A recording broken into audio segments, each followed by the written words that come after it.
On my birthday, she texted, "My ex is drunk, I need to go check on him, don't wait for me." I replied, "Sure, go ahead." Right after that, I invited her parents over for dinner. During the meal, I gave them a special gift. When she finally came home later that night, she froze in shock at the sight before her. I spent the afternoon cooking steak, mashed potatoes, and a bottle of red I'd been saving since last year. The table was set for two, candles lit, playlist low. I even ironed the damn tablecloth. It was my birthday. At 7:18 p.m., my phone buzzed. She said, "My ex is drunk. I need to go check on him. Don't wait for me." I stared at the screen for a few seconds, then typed back, "Sure, go ahead." I put the phone face down and looked at the food slowly getting cold. Funny thing, after 2 years together, I didn't feel angry. Not even disappointed. It was like watching the ending of a movie I'd already seen too many times. I poured myself a glass of wine, took one sip, then grabbed my phone again. But not to text her. I called her father. "Good evening, sir. I know this is sudden, but I'd like to invite you and Mrs. Tran over tonight. It's my birthday, and I have a special gift to share." He sounded pleasantly surprised. "That's so thoughtful of you, son. We'll be there in an hour." "Perfect," I said, smiling. When the call ended, I looked around the apartment, the candles, the plates, the quiet. She wanted to check on her past? Fine. I'd make sure her future saw exactly what she'd chosen. We'd been together for 2 years, 6 months living together, long enough for warmth to fade, patterns to settle, and silence to speak louder than words. When we met, she was fresh out of a breakup, fragile, charming, unpredictable. I told myself I could handle it, not to fix her, but to be steady in her chaos. For a while it worked. We built something that looked like peace. She laughed more, worked more, started cooking again. We had plans. A trip abroad after my product launch, maybe even a proposal. I'd already been looking at rings, but old habits have a way of sneaking back in. Her ex became a ghost that never really left. It started small, and a text here, a call there. "He's depressed, I just want to make sure he's okay," she said once, sitting on the edge of our bed. I didn't argue. I only nodded. Arguing with someone halfway out the door doesn't make them stay. It just teaches you to let go more quietly next time. Over the months, I noticed things, tiny cracks. She'd smile at her phone and quickly lock it. She'd cancel dinner plans because a friend needed her. She started dressing up more for coffee meetings. I saw it all but didn't react. Silence isn't weakness. It's a man taking notes, knowing when to walk away without regret. A week before my birthday, I came home early from work. She was on the balcony, whispering into her phone, smiling that soft, familiar smile that used to be mine. When she noticed me, she froze, then said, "It's just a client." I didn't question it. I just said, "Okay," and went inside. That night I realized I wasn't in a relationship anymore. I was just keeping a seat warm until she chose someone else. On my birthday morning, she forgot, or maybe she didn't care enough to remember. She left early, saying she had to meet a friend for coffee. I'd already grieved the relationship while she was still in it. That afternoon, as I set the table, I knew she wouldn't show. I cooked anyway, not out of hope, but to see what peace looked like when it replaced disappointment. So when her message came, "My ex is drunk. I need to go check on him. Don't wait for me." I didn't feel shock or betrayal or heartbreak. I felt clarity. 2 years summed up in one text. A clean ending in 10 words. I read it twice, smiled, and typed back, "Sure, go ahead." And as the smell of steak filled the apartment, I poured a glass of wine and made the call. Not to her, but to her parents. Because some truths don't need confrontation. They just need witnesses. I stared at the screen for a while after sending that last message. "Sure, go ahead." The 3 little dots never appeared. She didn't even reply. I finished my wine, set the glass down, and looked around the apartment we'd built together. Every object bore her fingerprints. The throw pillows she chose, the plants she forgot, the coffee mugs that made mornings softer. The apartment felt strangely quiet, not empty, just honest. The kind of quiet that comes when something fake finally breaks. I stood up, walked to the bedroom, and opened her side of the closet. Half of the space was hers, neatly arranged, color-coded, always smelling faintly of her perfume. I reached for the largest suitcase she owned and placed it on the bed. Then I started packing, not angrily, slowly, deliberately, folding each shirt, each dress, each memory. Each piece of clothing in the suitcase carried a memory. The first trip, the night she laughed until she cried, the morning she marveled at her luck. By the time I was done, the closet was half empty, and for the first time in months it didn't feel wrong. It felt clean. I zipped the suitcase shut, placed it near the front door, and took a deep breath. Then I called her father. He answered on the second ring, cheerful as always. "Son, happy birthday. I was going to call you later." "Thank you, sir," I said calmly. "Actually, I wanted to invite you and Mrs. Tran over for dinner tonight. I have something special to share. That's so thoughtful of you. She'll be thrilled. We'll be there soon." Perfect. I reheated the food, set 2 more plates. The scene looked festive, but not the kind anyone expected. When the doorbell rang, I greeted them with a smile. They were carrying a small gift bag and a bottle of wine. Her mother kissed my cheek, saying, "You're glowing. I bet you're going to tell us some big news tonight." "Something like that," I said. We sat down. So I poured the wine, made polite conversation, asked about their health, their garden, their son's new job. Everything was smooth, natural, almost peaceful. For a moment I imagined what they thought this dinner was. Probably the start of something big. An engagement announcement, maybe. Halfway through the meal, her father said, "So where's our daughter hiding? Is she running late again?" I smiled faintly. "She said she had to check on someone," I replied. "I'm sure she'll show up soon enough," her mother laughed. "That girl, always busy helping others. She gets that from me." I nodded, holding back a small smirk. When the table fell quiet, I stood up, poured myself another glass, and said softly, "Actually, I'd like to give my gift now." They both smiled expectantly. I stepped away for a moment and returned with the suitcase, set it down right next to the dining table. Their smiles faded a little. "What's that?" her father asked, confused. "Her things," I said simply. They blinked at me, unsure if they'd heard right. I continued, calm as ever. "She texted me earlier. Said her ex-boyfriend was drunk and she needed to go check on him. Told me not to wait, so I didn't." Silence. Her mother's fork clinked against the plate. Her father's expression hardened. First disbelief, then quiet fury. I didn't raise my voice. Didn't act wounded. Just explained.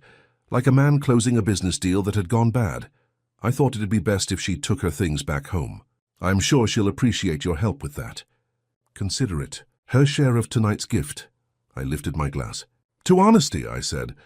"The one thing we should never have to beg for." Her parents exchanged glances, embarrassed, shocked, maybe even ashamed on her behalf. Her mother whispered, "We had no idea." "I know," I said. "I didn't plan to make this public. But I realized silence only protects the wrong people for too long." For a few moments, the only sound was the ticking of the clock on the wall. Then her father spoke quietly. "You did the right thing, son." I smiled politely. "Thank you, sir." We sat there for another minute, the food untouched, the air heavy but strangely calm, and then the sound of keys turning in the lock. The door opened. She walked in, laughing softly into her phone. "Yeah, I just got home. I'll text you later." Then she froze, her parents, me, the suitcase. The half-finished dinner. Her hand dropped from the phone. Color drained from her face. What's going on?" I met her eyes, steady, unshaken. "You said not to wait," I said quietly. "I didn't." Her mother stood first, glaring at her. Her father followed, his face pale with disappointment. No one said a word. I picked up my glass one last time. "Happy birthday to me," I murmured. Then set it down and walked past her toward the door. Behind me, I heard her mother whisper her name. Her father sigh heavily, and then just silence. The kind that ends a story. She stood there frozen, still holding the doorknob. The smile she wore seconds ago vanished like it had never existed. Her eyes darted between the three of us, me, her parents, the suitcase by the table. Then back to me. "What is this supposed to mean?" she stammered. I leaned back against the chair, my voice calm. "It means what it looks like. Your parents came for dinner. You came for your ex. Everyone got what they wanted." Her father's jaw tightened. "Is that true?" She didn't answer. Her mouth opened, closed, then opened again. "It's not what you think. He was drunk. I was just helping." Her mother slammed her palm on the table. "You left your boyfriend on his birthday to help your ex?" The color in her face deepened to a shade between red and shame. "I thought he'd understand." I finally stood up. "Oh, I understood. I said evenly. I understood exactly who I was to you. Someone who pays the rent, covers the bills, and keeps quiet while you keep old doors half open. She turned toward me. Desperate now, you're twisting it. I cut her off gently. No, you did that yourself. For months. Her mother's expression softened toward me, guilt settling in her eyes. Her father looked like he was about to explode, but held it together for the sake of the room. I took a small breath, then continued, still calm. I didn't bring your parents here to humiliate you. I did it because they deserve to know the kind of choices you've been making. You said not to wait, so I didn't. Instead, I made sure someone was here to take you home. The word home hit her harder than any insult could. Take me home, she echoed, her voice trembling. I gestured at the suitcase. Everything you'll need for a fresh start is right there. You don't have to worry about rent anymore, or the car, or the credit card. I already canceled them this evening. She took a step forward, panic now replacing anger. Wait, you can't just throw me out like this. I smiled faintly. I'm not throwing you out. I'm returning what never really belonged here. Silence. Her father stood slowly, pushed his chair back, and walked to the suitcase. He grabbed the handle without a word. Her mother sighed, shaking her head. You've embarrassed us enough for one night, she said coldly. Let's go. Mom, please, but no one listened. I didn't watch them leave. I just stood there facing the empty chair across from mine, where she used to sit every morning pretending everything was fine. The door shut behind them, muffled voices fading down the hall. I stayed still for a long time, no anger, no tears. Just the quiet peace that comes when you stop fighting for someone who never fought for you. A few days later, I heard from a mutual friend that she'd moved back to her parents' place. Her job contract wasn't renewed, and the drunk ex stopped answering her calls after that night. Reality hit her the way truth always does. Slowly, then all at once, I never reached out. Didn't post anything online. Didn't explain. Some stories don't need defending.